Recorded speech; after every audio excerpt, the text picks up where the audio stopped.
잠언필사 18일차가 되는 날입니다. 13강화까지 보셨습니다. 지혜자가 경계해야 할 6가지 사례에 대해서 쭉 보셨고요. 오늘은 이제 새로운 14강화가 되겠습니다.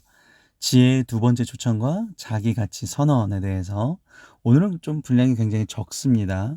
함께 집중해서 한번 잘 들어보시길 바랍니다. 먼저는 지혜의 두 번째 초청 부분입니다. 이미 지혜가 의인화돼서 초청한 일이 있었죠. 잠언필사 3일차 1장 20절 쪽에 보시면 지혜가 사람처럼 우리를 막 초청하고 있습니다. 의인화가 된 거죠. 잠언 8장에는 그렇게 지혜가 의인화가 돼서 두 번째 초청을 하고 있습니다. 지혜가 부르지 아니하느냐, 명철이 소리를 높이지 아니하느냐. 지혜와 명철이 다시 한번 우리를 부르고 있습니다. 초청하는 것이죠. 소리를 높이지 아니하느냐. 그러니까 계속해서 공개적으로 우리를 초청하고 있는 것이 바로 지혜다. 그러니까 소리를 높이지라는 것이 이제 미완료 단어이기 때문에 계속해서 우리를 큰 소리로 부르고 있다라는 걸 알려주는 것입니다. 잠언 8장 2절에 보시면 그가 길가의 높은 곳과 내거리, 그러니까 모든 사람이 한눈에 알아볼 수 있는 장소를 말하죠. 우리가 이제 서울 갈 때 뭐 63빌딩이라든지 흔히 이제 남산타워 같은 걸 보면서 이게 어디 쪽이구나 저기구나 알 수 있는 것처럼 가장 높은 곳 내거리, 그러니까 즉 사람이 제일 많이 다니는 장소, 거기서 이렇게 지혜가 대놓고 얘기한다라는 것입니다. 이런 비슷한 문구가요 요한복음 18장 20절에 보시면 나옵니다. 예수님께서 대답하시되 내가 드러내놓고 세상에 말하였노라. 모든 유대인들이 모이는 회당과 성전에서 항상 가르쳤고 은밀하게는 아무것도 말하지 아니하였거늘. 왜 이렇게 드러내놓고 얘기하시는 걸 예수님께서 얘기하셨을까? 진리이기 때문이죠. 진리이기 때문에. 3절도 계속 보시죠. 성문격과 문 어귀에 여러 출입하는 문에서 불러 이르되, 그러니까 인간을 구원으로 초청하는 일은 전 역사를 통해서 공개적으로 계속 일어나고 있다. 그러니까 이게 지금 방금 저희가 13강화 어제 보셨던 말씀이 굉장히 은밀한 거였잖아요. 은밀한 음란한 여인의 유혹 같은 거였잖아요. 그죠? 그래서 막 좁은 골목, 어귀 막 이런 데서 막 벌써 해가 지고 어두컴컴한 시간에 흑암의 시간에 이럴 때 막 이렇게 온단 말이죠.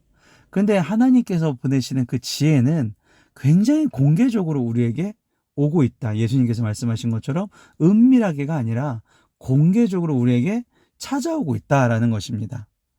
그러니까 전 내 인생을 통틀어서 그런 기회들이 계속 나에게 오고 있죠. 문제는 내가 분별하지 못하고 받아들이지 못하기 때문에 그 지혜가 그냥 지나쳐 버릴 때가 있다는 것입니다.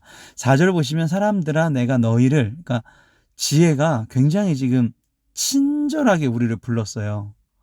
내가 너희를, 그러니까 마치 아는 사람인 것처럼.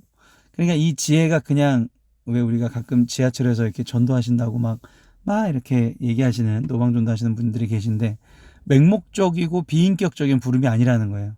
지혜는 우리를 알고 있고 아는 우리에게 도움이 되고자, 이렇게 해야지 인생에 가장 필요한 것을 얻을 수 있으니까 우리에게 인격적으로 의미 있는 부름을 해준다라는 것입니다.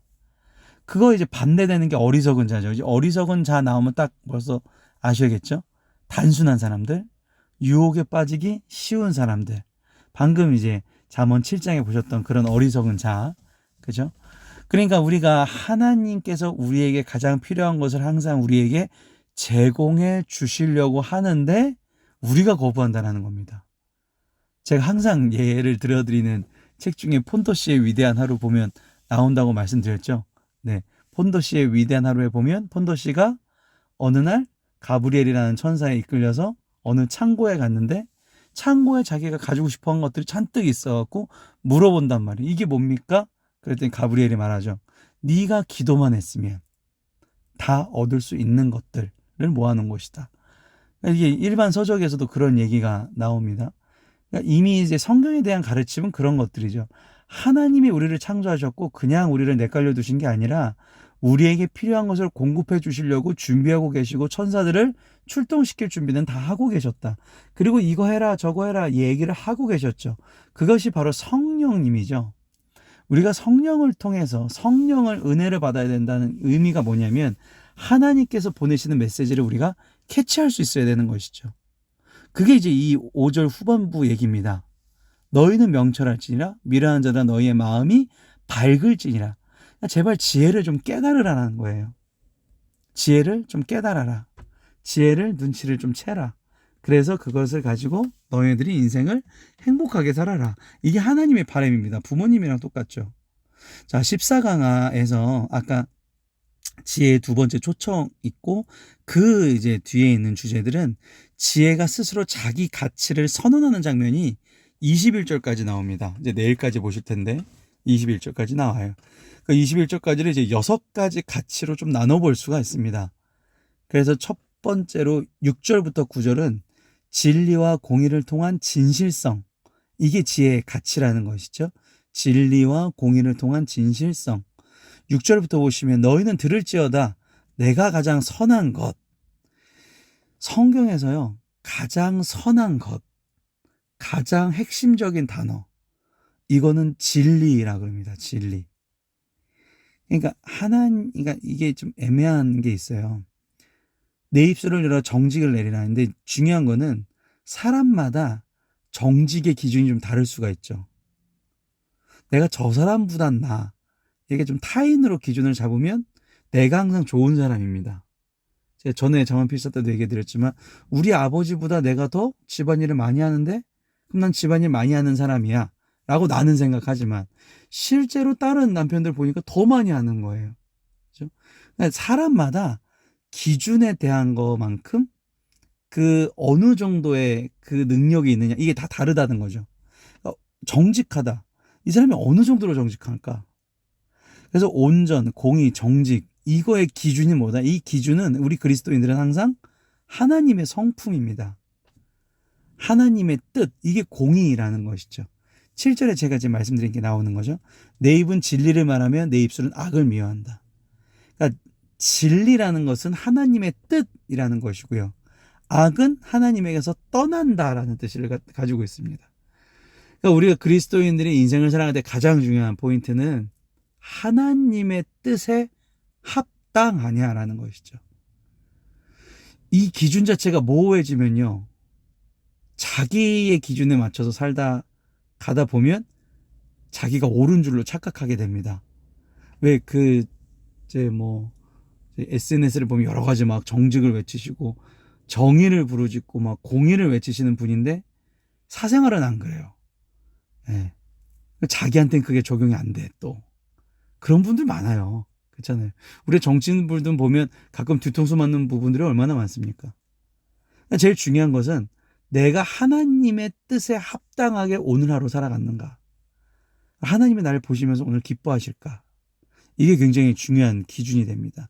그래서 말씀을 이런 이제 목회자나 설교를 들어서 한번 또 들어보고 내가 위치가 지금 제대로 가 있는지 기도하면서 회개해보고 그러면서 하나님 앞에 떠나 있는 내 모습을 돌이켜서 하나님의 뜻에 맞춰주는 그 신앙생활을 유지하는 것이 신앙생활의 가장 중요한 핵심입니다. 8절에 보시면 내 입의 말은 다 의로운 의가 이제 진리라고 말씀드렸죠. 그 가운데는 진리 가운데는 교활하거나 이제 굽은 것을 파탈이라 그래서 교활하다, 속이다, 거짓되게 행동하다. 교활하거나 또 폐역한 것, 이케시라 그러죠. 왜곡되거나 비틀어졌다. 메림나오도 비슷한 뜻을 가지고 있는데 왜곡된 마음이 비틀어진 이런 게 없다라는 것입니다.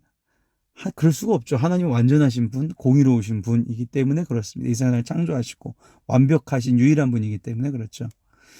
그래서 우리가 생각하는 삶은 사실 교활할 수도 있고 우리가 거짓되게 행동할 수도 있고 가끔 마음이 내가 왜 이러지 이럴 정도로 막 삐뚤어진 말을 할 때도 있지만 하나님의 말씀은 그렇지가 않다. 9절은 조금 이제 그냥 읽으시면 이해가 잘 안 되시는데 이거 쉽게 얘기해 드리면 이런 거죠. 지혜의 가르침이 분별력이 있는 자, 받아들일 만한 자, 이해하고 발견하는 자에게 그런 간절한 사람에게는 지혜가 정직하고 바른 것이다. 인간이 살아가는 데 있어서 꼭 필요한 것이다 라는 것입니다. 그거를 설명하기 위해서 10절부터 11절에 한 번 더 이제 강조가 되는 겁니다. 지혜가 자기의 가치를 선언하는 두 번째 가치는 고귀함이에요. 귀중하다라고 생각하시면 되겠습니다. 얼만큼 귀중하냐? 10절에 은보다 훈계, 정금보다 지식. 그죠? 훈계, 지식이 이제 진리고요. 이게 예수 그리스도가 되는 것이죠. 은, 정금. 근데 뒤에 11절에는 진주. 그러니까 어떠한 이 세상의 보물, 왜 우리가 그런 거 물어보지 않습니까? 사람에게 보물 1호가 뭐예요? 라고 물어보면 대부분은 뭐 집문서, 그죠? 뭐 노트북. 그 TV 어떤 연예인 이제 물어보니까 스마트폰 이렇게 얘기하시더라고요, 그죠? 보물 1호가 그럴 수 있죠. 그러니까 내 이제 소유에 대한 것 중에 근데 가장 인간에게 필요한 것은 지혜다라는 것입니다. 이 지혜의 귀중함을 자기 가치 선언으로 얘기하고 있는 거죠. 사실 그렇습니다. 돈이 많아도 한순간에 내 이제 판단 실수, 혹은 뭐 여러 가지 문제, 사회적 문제, 혹은 내 이제 나도 모르게 횟가닥 해서 법을 어겨버리거나, 이제 불의를 저질러 버리거나, 또 건강을 잃어버리게 되거나. 이건 돈이 무슨 소용입니까? 진짜 한순간이죠. 그죠?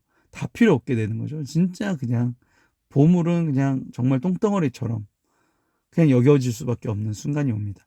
그러니까 제일 중요한 것은 내가 인생에서 스스로 후회하지 않고 하나님의 기준에 맞춰서 잘 살아갈 수 있어야 되는데 그게 쉽지가 않기 때문에 우리는 나약한 존재이기 때문에 유혹에 잘 빠지는 존재이기 때문에 어리석은 존재이기 때문에 오늘도 이렇게 하나님의 말씀을 듣고 다시 한번 나를 돌이키는 시간이 필요하다라는 것입니다.